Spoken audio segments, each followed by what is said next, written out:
अस्सलामुअलैकुम। This is Mohsin and welcome to my tutorial. आज के वीडियो लेक्चर में हम लोग देखने जा रहे हैं ओप थ्रू जावा का लेक्चर नंबर 5। इससे पहले हम लोगों ने इसके जो पहले 4 लेक्चर्स थे और उसके बाद कुछ प्रोग्रामिंग थ्रू जावा भी हम लोगों ने कवर अप किए थे, वो लेक्चर होपफुली कि आप लोग देख चुके होंगे। और आज स्टार्ट कर लेते हैं अपना लेक्चर नंबर 5। इसकी जो आउटलाइन है उसमें हम लोग कवर करेंगे आज two kind of class fields. हम लोग रीड करेंगे कि जावा के अंदर दो तरह की क्लास फील्ड्स होती हैं। और फिर हम लोग ये देखेंगे किस तरीके से स्टैटिक और नॉन स्टैटिक जो फील्ड होती हैं क्लास की उसको कैसे एक्सेस किया जाता है। देन हम लोग देखेंगे initialising the data members of class के जावा के अंदर जो जावा के अंदर जो डेटा मेंबर्स होते हैं उसको किस तरीके से हम लोग इनिशियलाइज कर सकते हैं। Then most important topic of Java that is constructors. Constructors जो है वो बहुत ही इंपॉर्टेंट टॉपिक है जावा के अंदर, इसको भी हम लोग आज रीड करेंगे। देन लास्ट में हम लोग देखेंगे मल्टीपल कंस्ट्रक्टर्स के बारे में। Two kinds of class fields. Java के अंदर दो तरह की क्लास फील्ड्स होती हैं, एक होती है स्टैटिक और दूसरी है नॉन स्टैटिक फील्ड। नंबर 1 पे है स्टैटिक फील्ड्स या हम लोग इसको बोलें क्लास वेरिएबल, सेम एक ही बात है। यानी कि जो स्टैटिक फील्ड्स हैं या क्लास के वेरिएबल्स होते हैं shared among all the objects. जो क्लास के वेरिएबल्स होंगे या स्टैटिक फील्ड्स होंगी उसको हम लोग हर ऑब्जेक्ट की तरफ शेयर कर सकते हैं। Use for information sharing among the objects.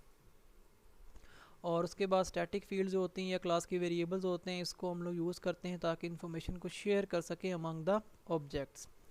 Then जो लास्ट पे है एक्सेस विद क्लास नेम के जो स्टैटिक फील्ड्स होंगे इसको हम लोग कैसे एक्सेस करते हैं क्लास के नेम से विद द डॉट ऑपरेटर। कि जब भी हम लोगों ने स्टैटिक फील्ड बना लेनी है अपने जावा लैंग्वेज या कोडिंग के अंदर तो उसको जाहिर सी बात है एक्सेस भी तो करना पड़ेगा।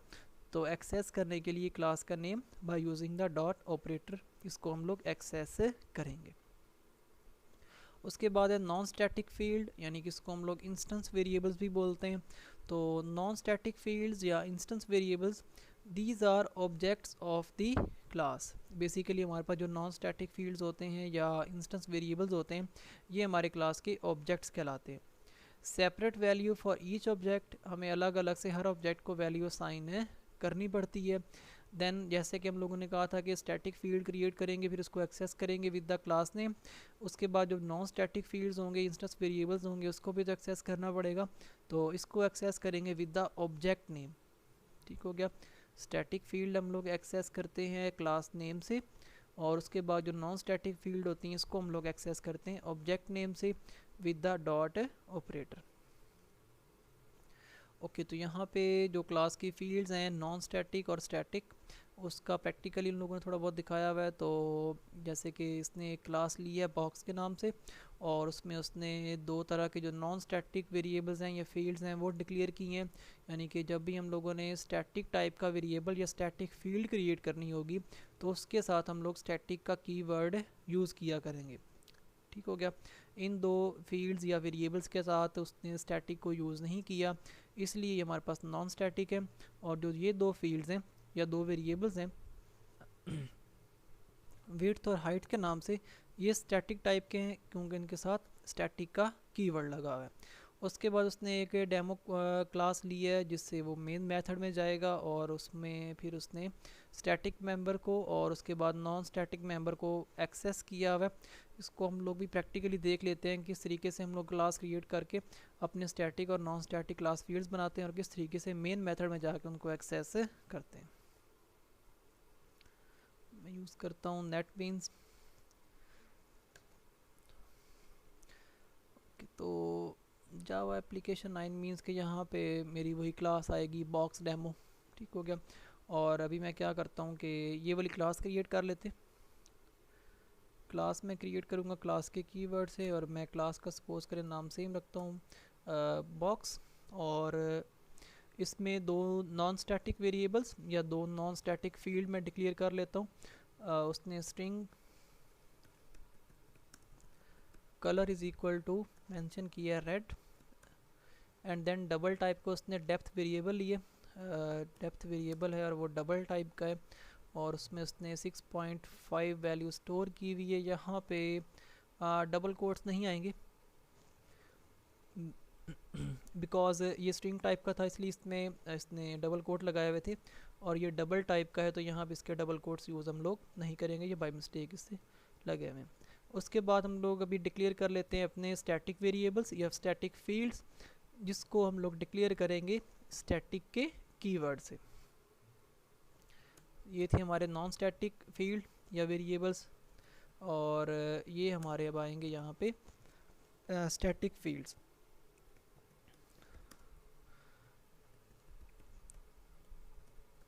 विड्थ के नाम से उसने एक वेरिएबल क्रिएट किया, और उसके बाद दूसरा जो है वो स्टैटिक टाइप का है और उसकी टाइप भी डबल है। सॉरी यहाँ पे मुझे डबल ठीक हो गया, और हाइट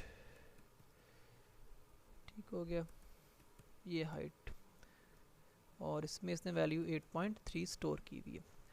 इस तरीके से हम लोग नॉन स्टैटिक फील्ड या नॉन स्टैटिक वेरिएबल्स को डिक्लेयर करते हैं कि इसमें कोई स्टैटिक का कीवर्ड यूज़ नहीं करते। और जब भी हम लोगों ने, बिकॉज ये ऑप्शन है जावा के अंदर कि हम लोग स्टैटिक की जो फील्ड्स होती हैं उसको भी डिक्लेयर कर सकते हैं, और उसकी जो फिर पहचान होगी कि उसके साथ स्टैटिक का कीवर्ड यूज़ करते हैं। ठीक हो गया। उसके बाद उसने मेन क्लास में आके एक्सेस किया हुआ है स्टैटिक मेंबर को भी और नॉन स्टैटिक मेंबर्स को भी। तो हम लोगों ने भी पढ़ा था कि इस तरीके से हम लोग स्टैटिक फील्ड को एक्सेस करते हैं bye using the class name, और किस तरीके से हम लोग नॉन स्टैटिक फील्ड्स को या वेरिएबल्स को एक्सेस करते हैं bye using the object name. इसने सबसे पहले जो एक्सेस किया हुआ है वो इसने एक्सेस किया था ऑब्जेक्ट बना के। तो इसने जो ऑब्जेक्ट बनाया था वो इसने यूज़ किया ताकि नॉन स्टैटिक वेरिएबल्स को एक्सेस कर सके। नॉन स्टैटिक फील्ड या वेरिएबल्स हमेशा एक्सेस किए जाते हैं bye using the object name with the dot operator. तो मैं भी सबसे पहले जो नॉन स्टैटिक वेरिएबल्स हैं इनको एक्सेस करता हूँ, लेकिन इनको एक्सेस करने से पहले मुझे क्या करना पड़ेगा, ऑब्जेक्ट क्रिएट करना पड़ेगा, और हमेशा जो ऑब्जेक्ट बनता है वो क्लास के नेम से आएगा। ऑब्जेक्ट हमेशा बनता है मेन मेथड में, हम लोग पहले पढ़ चुके हैं। तो इस क्लास का ऑब्जेक्ट क्रिएट करने के लिए हम लोगों ने 2 से 4 मेथड्स पढ़े थे। तो मैं एक तरीका यूज़ करता हूँ, जैसे कि मैं क्लास का नेम, उसके बाद ऑब्जेक्ट का नेम सपोज करें obj is equal to new का कीवर्ड, और दोबारा से उस क्लास का नेम जिसका आपने ऑब्जेक्ट क्रिएट करना होगा। तो ये मैंने क्या किया, इस बॉक्स क्लास का ऑब्जेक्ट क्रिएट किया जो कि obj के नाम से। ये मैंने क्यों क्रिएट किया, ताकि इस क्लास के जो नॉन स्टैटिक वेरिएबल्स हैं या फील्ड्स हैं इनको मैं एक्सेस कर सकूं। तो अभी मैं इसका ऑब्जेक्ट यूज़ करूंगा obj bye using the dot operator, और सबसे पहले कलर, और ये मेरा रेड सेम, और उसके बाद मैं दूसरा भी यूज़ कर लूँगा, एक्सेस कर लूँगा, जो कि डेप्थ के नाम से था और उसकी वैल्यू थी 6.5। जैसे कि इसने भी यहाँ पे बॉक्स 1 यानी कि उसने 2 ऑब्जेक्ट बना दिए अपनी बॉक्स क्लास का। तो मुझे 2 ऑब्जेक्ट्स की ज़रूरत नहीं है, मैं एक ही ऑब्जेक्ट क्रिएट करूँगा, और मैंने वो बनाया था obj के नाम से, इसने यहाँ बनाया बॉक्स 1 के नाम से। और बॉक्स 1 को यूज़ करके डॉट का ऑपरेटर यूज़ करके उसने कलर जो कि नॉन स्टैटिक टाइप का की फील्ड थी उसको उसने एक्सेस किया हुआ। इसने यहाँ पे उसका जो स्ट्रिंग है वो चेंज की है ग्रीन, इससे कोई फ़र्क नहीं पड़ेगा। यहाँ उसकी जो वैल्यू थी वो रेड थी और यहाँ पे उसने चेंज की है ग्रीन, तो ऑब्वियसली इसको आउटपुट में ग्रीन ही मिलेगा। ये उसने क्या किया है, हाइट जो कि स्टैटिक टाइप का वेरिएबल था, और जो स्टैटिक टाइप की फील्ड या वेरिएबल्स होते हैं उसको हम लोग एक्सेस करते हैं विद द क्लास नेम। तो क्लास का नेम था बॉक्स, और उसने क्या किया, हाइट को यहाँ पे एक्सेस किया और उसने उसकी वैल्यू भी चेंज कर दी, तो इससे कोई फ़र्क नहीं पड़ेगा। मैं भी यही करता हूँ कि अपने जो स्टैटिक कीवर्ड्स हैं उनको एक्सेस करता हूँ अपनी मेन क्लास में, लेकिन इसको एक्सेस करने के लिए मुझे क्लास का नेम यूज़ करना पड़ेगा, और क्लास का नेम क्या है, बॉक्स, जो कि इसकी क्लास में स्टैटिक वेरिएबल्स पड़े हैं। ठीक हो गया।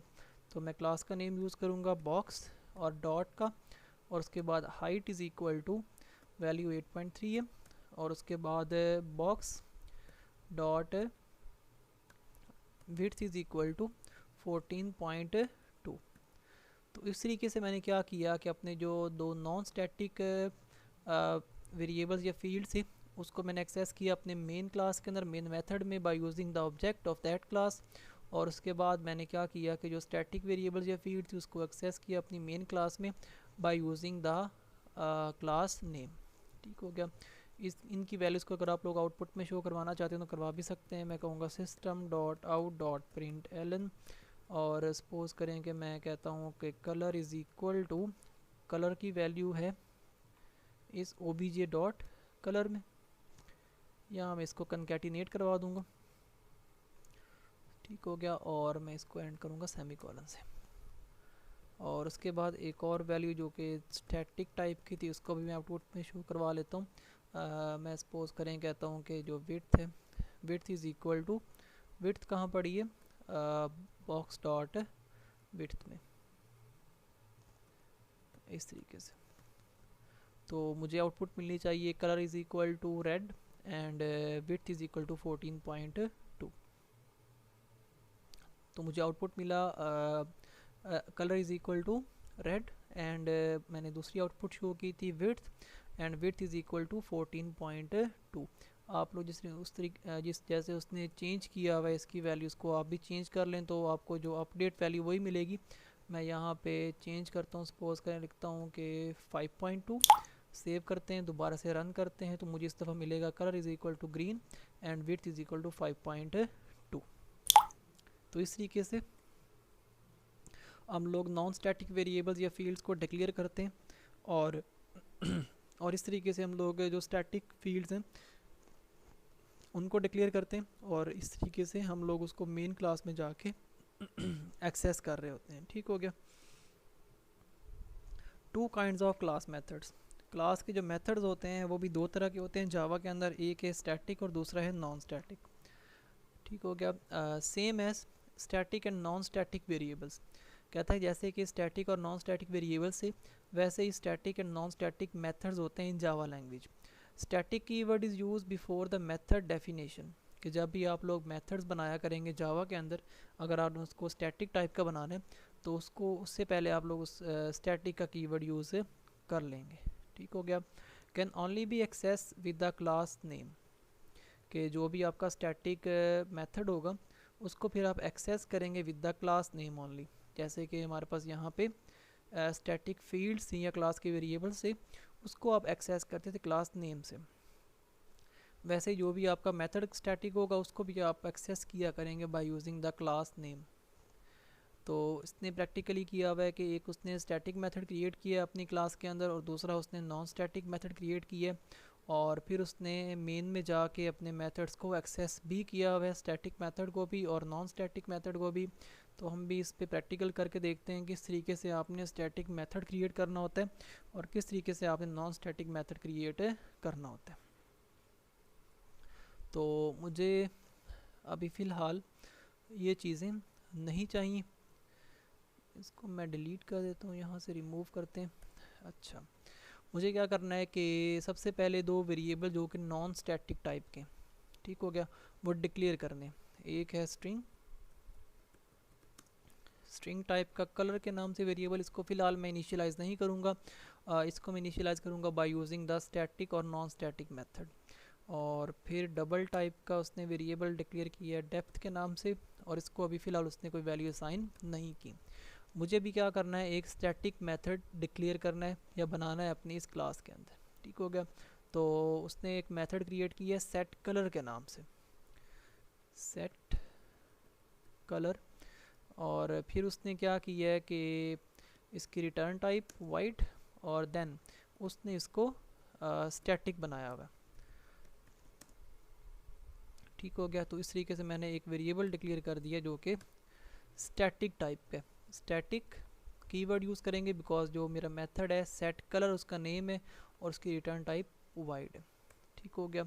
इसमें उसने क्या किया है कि कलर जो कि उसने वेरिएबल लिया तो उस क्लास के उसमें उसने वैल्यू असाइन की हुई है। तो मैं कहता हूँ colour is equal to let's suppose red.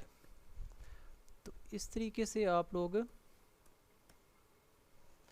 ये स्ट्रिंग टाइप का है और सेट कलर, तो इसमें ये स्टैटिक मेथड है और उसमें उसने स्टैटिक का कीवर्ड यूज़ करके colour is equal to double quote में रेड, और इसमें प्रॉब्लम अभी क्या है, ये स्टैटिक टाइप का वाइट सेट कलर के नाम से है, और ये मेथड ये स्ट्रिंग टाइप का था। कलर प्रॉब्लम कहाँ आ रहा है?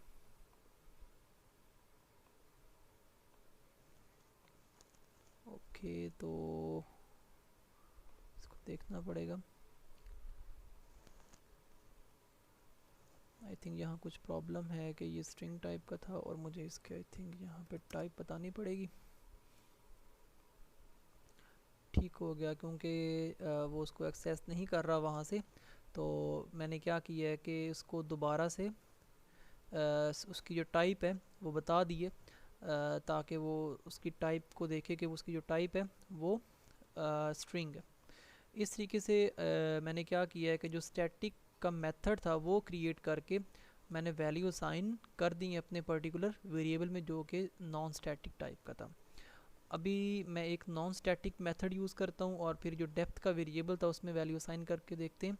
नॉन स्टैटिक जो मेथड होगा, ये इस मेथड की बॉडी इससे बाहर आके मैं नॉन स्टैटिक मेथड क्रिएट करूँगा। रिटर्न टाइप है वाइट और उसमें सेट डेप्थ के मैं इसमें डेप्थ सेट कर देता हूँ, और मैं कहता हूँ कि डेप्थ इज़ इक्वल टू, उसने वैल्यू ली है 10.3। ओके, तो ये डबल टाइप का था, इसमें कोई प्रॉब्लम नहीं आया। और इस तरीके से आप लोग स्टैटिक मेथड क्रिएट कर सकते हैं, स्टैटिक का कीवर्ड यूज़ करके इन जावा। और उसके बाद ये दूसरा सेम मेथड है जैसे कि हम लोग सी में यूज़ किया करते थे, जो कि हमारा नॉन स्टैटिक था, इसमें कोई स्टैटिक का कीवर्ड यूज़ नहीं किया जाता। अच्छा, अभी हमें क्या करना है कि जो स्टैटिक मेथड है और नॉन स्टैटिक मेथड, इनको मेन में जाके एक्सेस भी करना पड़ेगा। तो जो स्टैटिक मेथड होते हैं, जैसे कि हम लोगों ने स्टैटिक वेरिएबल्स पढ़े थे, तो जो स्टैटिक वेरिएबल्स होते हैं हमेशा वो क्लास के नेम से एक्सेस होते हैं।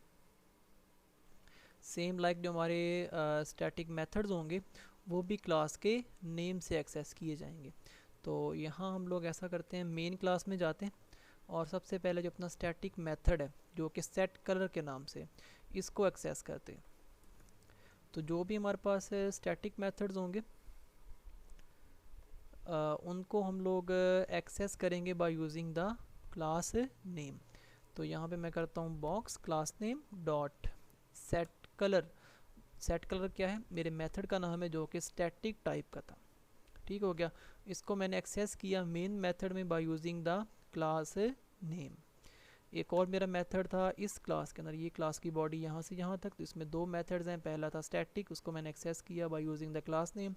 दूसरा है नॉन स्टैटिक, इसको मैं एक्सेस करूँगा bye using the object of that class. तो इसका मतलब मुझे यहाँ पे ऑब्जेक्ट बनाना पड़ेगा उस क्लास का। तो मैं कहता हूँ ऑब्जेक्ट बनाया ओबीजे के नाम से is equal to new class का नेम दोबारा से, और ये मैंने इस बॉक्स क्लास का ऑब्जेक्ट क्रिएट किया। ये मैंने क्यों क्रिएट किया? क्योंकि मुझे अपने नॉन स्टैटिक मेथड को एक्सेस करना है। बिकॉज जो नॉन स्टैटिक मेथड होते हैं या आप वेरिएबल्स की ना बात करें, वो हमेशा एक्सेस किए जाते हैं ऑब्जेक्ट के नेम से। ठीक हो गया, तो इसलिए मुझे यहाँ पे ऑब्जेक्ट क्रिएट करना पड़ा। तो मैं कहता हूँ ओबीजे डॉट, मेरे वेरिएबल का नाम था सेट डेप्थ। सेट डेप्थ, तो ये मैंने क्या किया, अपना जो नॉन स्टैटिक मेथड था उसको एक्सेस किया है by using the class object. अगर आप लोग उनकी वैल्यूज़ को आउटपुट में शो करना चाहते हैं तो आप लोग यहाँ पे system dot out dot println use करके जो कलर की वैल्यू है या डेप्थ की वैल्यू है वो उसको आप लोग आउटपुट में शो कर सकते हैं। लेकिन हम लोगों ने यहाँ पे जो मेन चीज़ थी वो ये देखनी थी किस तरीके से हम लोग अपना स्टैटिक मेथड क्रिएट करते हैं और किस तरीके से फिर उसको हम लोगों ने कॉल करना होता है अपने मेन मेथड में। बिकॉज जब भी मेथड क्रिएट होगा वो तो हमेशा मेन मेथड में जाके कॉल होता है। तो इस तरीके से हम लोगों ने सेट कलर जो कि स्टैटिक टाइप का था उसको हम लोगों ने कॉल किया bye using the class name. Because हमेशा जो स्टैटिक मेथड होते हैं उसको क्लास नेम से एक्सेस करते हैं और उसके कॉल करते हैं, सॉरी। और जो दूसरा हमारे पास नॉन स्टैटिक होते हैं उनको हमेशा कॉल करते हैं क्लास का ऑब्जेक्ट बना के। अच्छा, उसके बाद initialising the data members of class, कि क्लास के जो डेटा मेंबर्स होंगे उसको आप लोग कौन कौन से जो तरीके हैं उसको यूज़ करके इनिशियलाइज़ कर सकते हैं उसकी वैल्यूज़ को। कुछ एडिशनल हमारे पास मेथड्स हैं या कुछ वेज़ हैं जावा के अंदर कि आप लोग डेटा मेंबर्स को डिफरेंट वेज़ में इनिशियलाइज़ कर सकते हैं उनकी वैल्यूज़ को। तो जो स्टैटिक मेंबर्स होंगे यानी कि जो हमारे पास स्टैटिक टाइप के वेरिएबल्स होंगे, इनिशियलाइजेशन टू वेज, उनकी जो इनिशियलाइजेशन होती है उसको आप लोग दो वेज में परफॉर्म कर सकते हैं, या जो स्टैटिक मेंबर्स होंगे उसको आप दो तरह से उसकी जो वैल्यू होती है उसको इनिशियलाइज कर सकते हैं। पहला तरीका क्या है, यूजिंग द सिंपल इनिशियलाइजेशन, यानी कि जैसे हम लोग सपोज करें स्टैटिक मेंबर्स क्रिएट करेंगे स्ट्रिंग टाइप का स्टैटिक और colour is equal to red. ये हम लोगों ने क्या किया, एक सिंपल वे यूज़ करके अपने जो स्टैटिक मेंबर था या वेरिएबल था या फील्ड थी उसको हम लोगों ने एक वैल्यू असाइन या इनिशियलाइज कर दी। उसके बाद एक और एग्जांपल है डबल टाइप का डेप्थ के नाम से वेरिएबल या फील्ड है, और वो भी स्टैटिक टाइप है, तो उसको भी हम लोगों ने सिंपल वे में वैल्यू असाइन कर दी। ये मेथड है सिंपल इनिशियलाइजेशन का।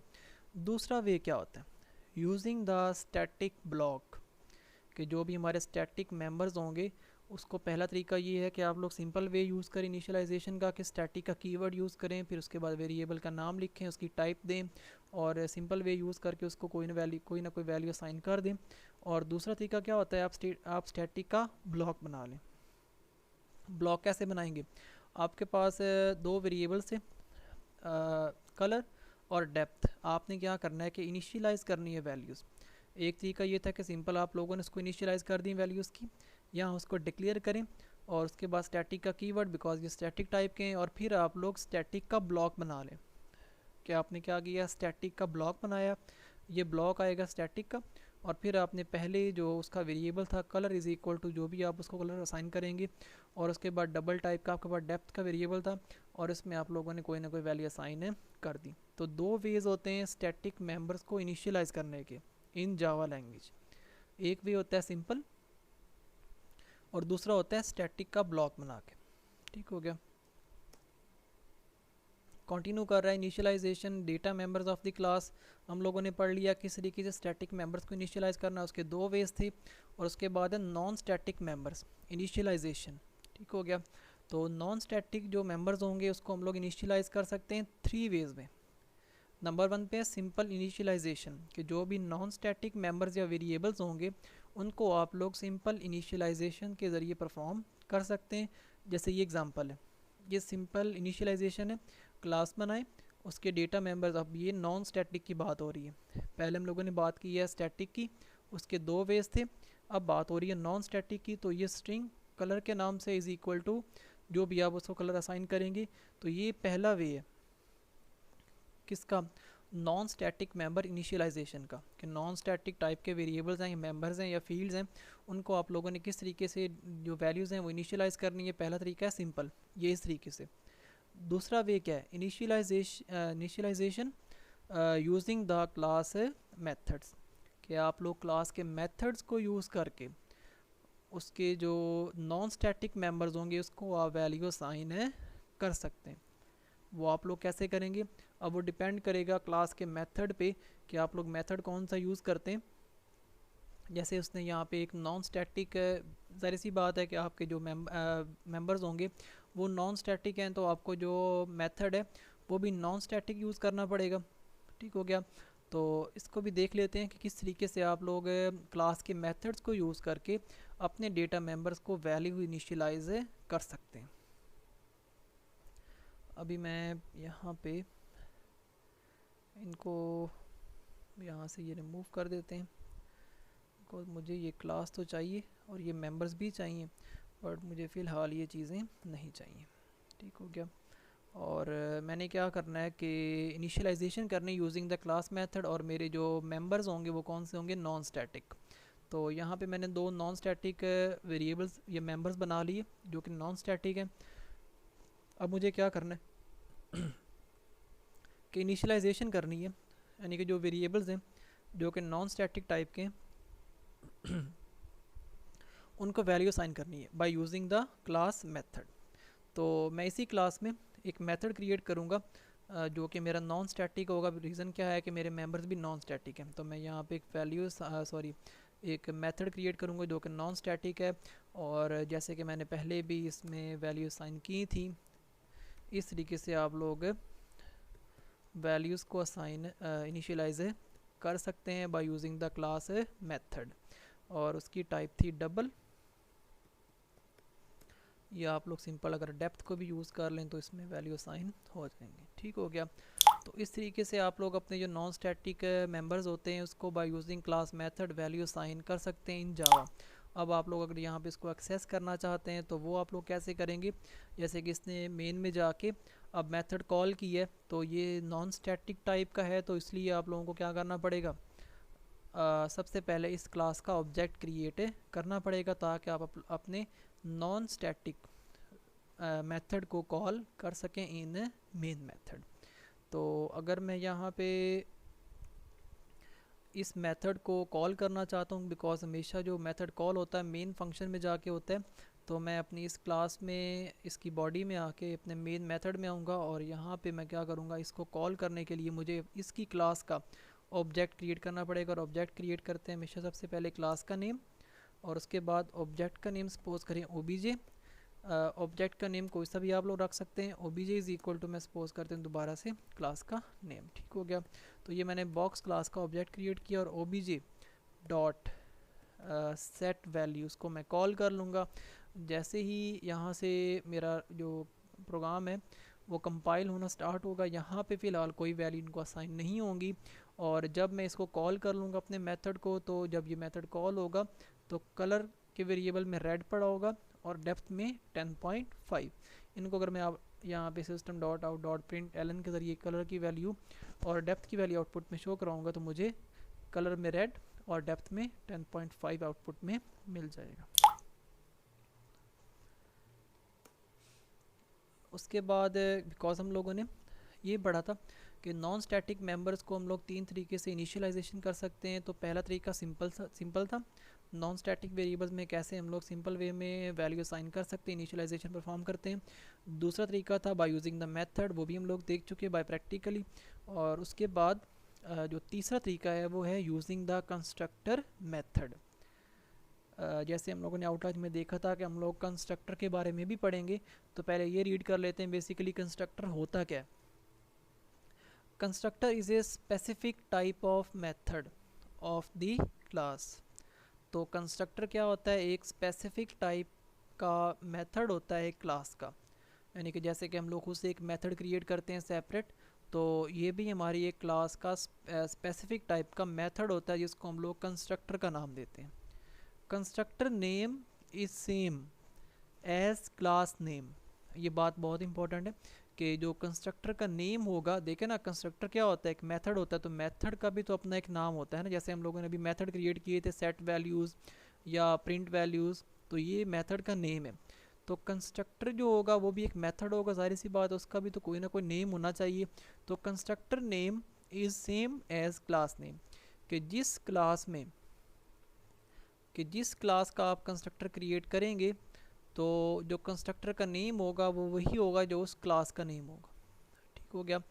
तो constructor name is same as class name. No return type, because ये एक मेथड है तो जाहिर सी बात है इसकी हमें रिटर्न टाइप भी बतानी पड़ेगी, बट वो कहता है कि कंस्ट्रक्टर की कोई रिटर्न टाइप नहीं होती। There may be more than one constructor in same class. There may be more than one constructors in same class, कि एक क्लास में एक से ज़्यादा कंस्ट्रक्टर्स भी हो सकते हैं। Constructor of A class is called when the object of the class is created. Constructor of the class यानी कि जो कंस्ट्रक्टर होता है वो एक मेथड होता है क्लास का। ठीक हो गया।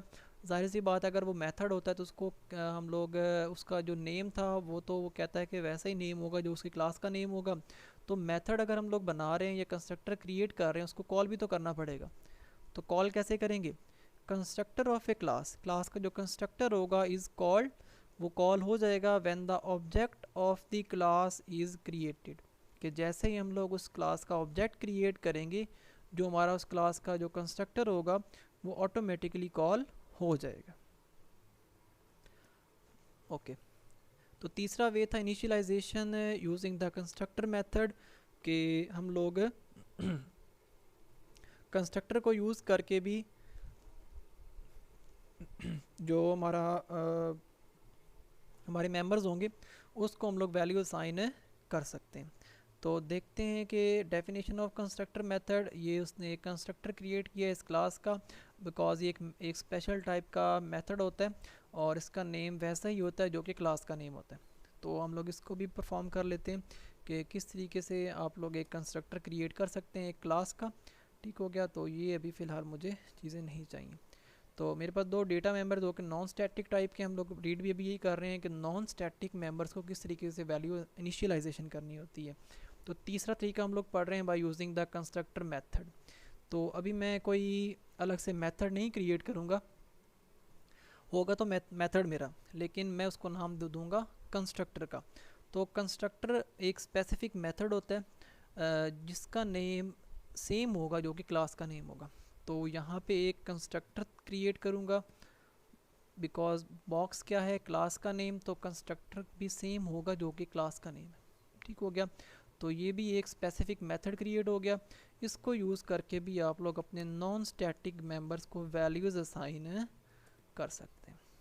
तो ये मैंने क्या किया, अपने जो नॉन स्टैटिक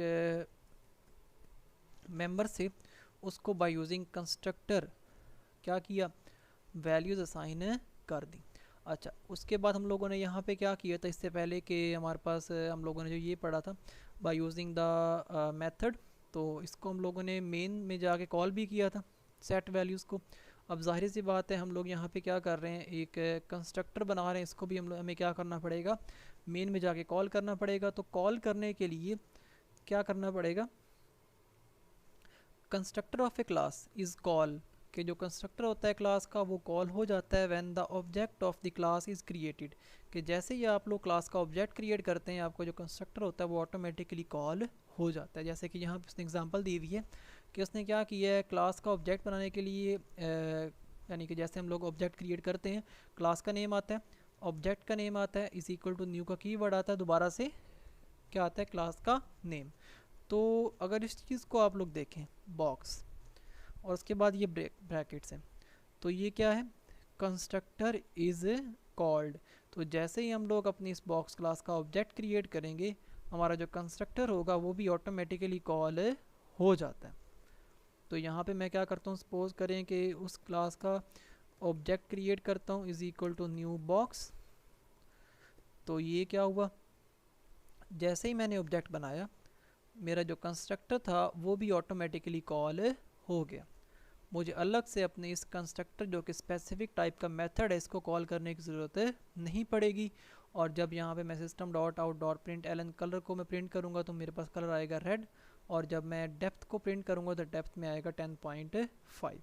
होपफुली कि आप लोग ये कॉन्सेप्ट समझ चुके होंगे। बाद में हम लोग मज़ीद इस पे काम भी करेंगे कि इस तरीके से हम लोग क्लास का कंस्ट्रक्टर बनाते हैं और कैसे उसको मेन मेथड में जाके हम लोग कॉल करते हैं। तो कॉल कैसे होता है कि जैसे ही हम लोग उस पर्टिकुलर क्लास का हम लोग क्या बनाएंगे, ऑब्जेक्ट क्रिएट करेंगे, तो उस क्लास का जो कंस्ट्रक्टर होगा वो ऑटोमेटिकली कॉल हो जाएगा। बिकॉज ये यहाँ ये बॉक्स क्लास थी, इसकी बॉडी यहाँ से यहाँ तक है और जो ये कंस्ट्रक्टर बनाया हुआ इस क्लास के अंदर है। तो इसलिए जब भी आप लोग इस क्लास का ऑब्जेक्ट क्रिएट करेंगे आपका जो स्पेसिफिक टाइप का कंस्ट्रक्टर मेथड है वो भी कॉल हो जाएगा। Initialization using the constructor method, इसने यहाँ पे जो एक और कंस्ट्रक्टर है, definition of constructor method with the parameters. तो दो तरह के कंस्ट्रक्टर्स हो सकते हैं, एक होता है विदाउट पैरामीटर और एक होते हैं पैरामीटराइज्ड।